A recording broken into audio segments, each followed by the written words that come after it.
Welcome to the video on financial model future year projections. The goal of this video is to help you expand your financial model so that the variations in the projections for future years can easily be modeled and used for scenario analysis and risk analysis. You likely already have a financial model for your current year, like a budget that shows what you're expecting to spend in your different expense categories and what your revenues will be for this one year. Now, as you model it out for future years, going out into the future growth, you need to think about how each part of your business changes over time. So we don't want to be overly simplistic and just say that our sales are going to double next year, so everything in our budget doubles. Or conversely, that sales are going to double, but nothing else except our revenue doubles next year. It has to be much more nuanced and thoughtful than that. So as you're modeling your business into the future, think about what's going to change. Some costs, as you get larger, will actually go down. For example, economy of scale can lower your cost of production. Maybe now it costs you $10 per unit, but at your larger scale next year, it will only be $9 or $8 per unit. So you can model that. Often your team members, your field staff will become more effective as you grow. So if right now you have one staff person to sell each 100 units, next year one staff person can sell 150 units or 200 units. You know what the right number is, what's realistic. So some costs go down as you scale.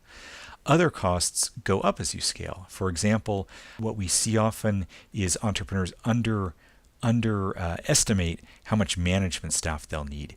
If your budget is going to double and your field team is going to double, you may not need double the management staff, but you definitely, almost certainly need to beef up your management staff by adding, maybe it's a chief operations officer, a chief sales officer, chief field officer, some other head top management positions.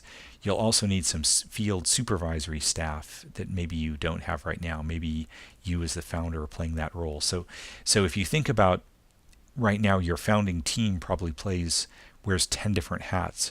Over the time, that needs to turn into probably 10 highly qualified people to spread out the load.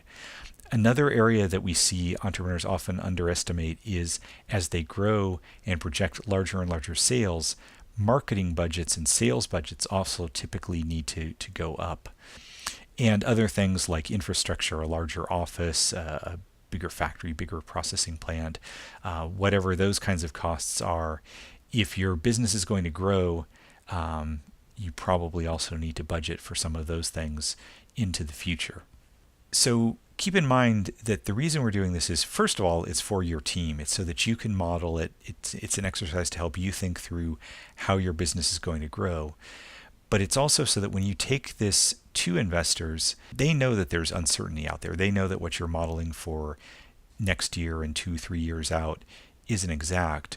But they want to see, first of all, that you have a model that can be used to test different scenarios and to discover the success factors. So what that means is you might have plugged in that your sales agents will become twice as efficient into the future. But if you model it, and if we test that, well, what happens if they stay the same? Does your model still work, or does it break? Or if you're going to lower your cost per unit by 20%, what happens if you can't do that? Does the model break, or does it not make that much of a difference? So those are the types of things you want to be able to test, because you want to show to the investors that you've thought this through, and yes, maybe there's some risks, but that you know what the key drivers are or the key success factors to make your business sustainable.